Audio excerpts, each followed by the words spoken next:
এটার জন্য আল্লাহ রাব্বুল আলামিন জবানটা আমাদেরকে দেন নাই। এটার একটা ব্যবহারের পদ্ধতিও, কিভাবে এটার ব্যবহার করব সেটাও আল্লাহ রাব্বুল আলামিন আমাদেরকে বলে দিয়েছেন। জবানের সাথে দিমাগের সম্পর্ক, ব্রেনের সম্পর্ক। যে ব্রেন স্ট্রোক করছে, জবান দিয়ে কথা বন্ধ, ব্রেন কাজ করে না, পাগল হয়ে যায়, তো কি বলে সে বলতে পারে না। দেখবেন যে কোনো কারো যদি সার্জারি হয়, অপারেশন হয়, যদি অজ্ঞান করে, অ্যানেস্থেসিয়া প্রয়োগ করে, তো তখন যখন তার জ্ঞান ফিরে আসে, কিছু সময় পর্যন্ত যখন অবশ, সবকিছু কথাও বলতে পারে না।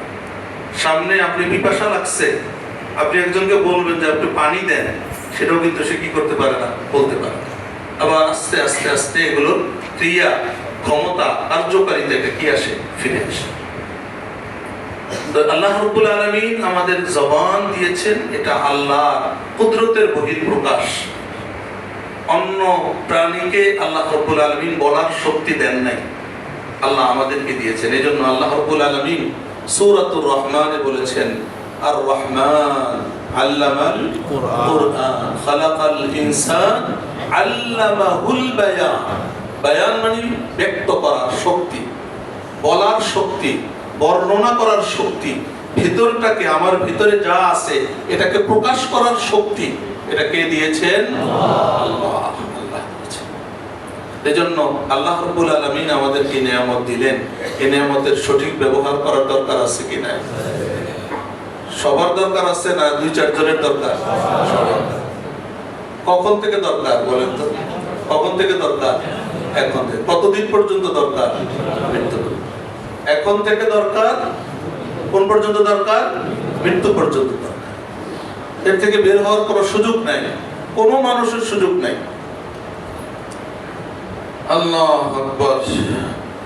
আমাদের পূর্বসূরীরা, ওনারা বলতেন, ওনাদের ভিতরে কথাটা প্রসিদ্ধ ছিল, ইন্নামা ইউরাফু আকলুর রাজুল বিলিসানিহি। একজন মানুষের আকল, বুদ্ধি কতটুকু আছে এটা তার কথার দ্বারা বোঝা যায়। একটা মানুষ কথা বললে কোনো জায়গায়, কোনো সমাজে, কোনো মজলিসে, তখন বোঝা যায় যে লোকটা কি বুদ্ধিমান, বিচক্ষণ, নাকি সমস্যা আছে। মানে আমরা বলি না যে তার সেরা, কি বলে না সমাজে, মানে যে তার কথা, তার কি সেরা কোনো জায়গায় আছে, দেখা গেছে, মানে তার কথা শুনে বলতেছে যে তার কি সমস্যা।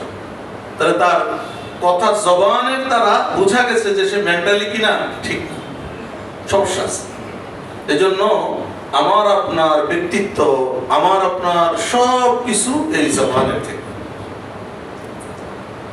আল্লাহু আকবার। দেখেন, জবানের মাধ্যমে একজন নারী, আমাদের স্ত্রীরা আমাদের জন্য হালাল হয়েছে, কবুল বলেছে, প্রস্তাব করেছে, কবুল করেছে, হালাল হয়ে গেছে, একজন পরনারী। আবার শুধু তালাক, তাই না, 1 2 3 এর দ্বারা সে কি হয়ে যায়, সম্পূর্ণ। তো সেটা কিসের দ্বারা হয়েছে? জবানের বলার দ্বারা হালাল হয়েছে, জবানের বলার দ্বারা কি হয়ে গেছে, হারাম হয়ে গেছে, একবারে হারাম। আবার জবানে বলার দ্বারা যে নাকি তার সামনে পর্দা করা ফরজ ছিল, যাকে তাকানোর অনুমতি ছিল না, সে তার জন্য হালাল। আল্লাহু আকবার। এজন্য আল্লাহ রাব্বুল আলামিন কোরআনুল কারীমে আমাদেরকে বলেছেন, হে আমার বান্দারা, তোমরা যা বলবা ভালো বলবা, খারাপ কিছু বলবে না।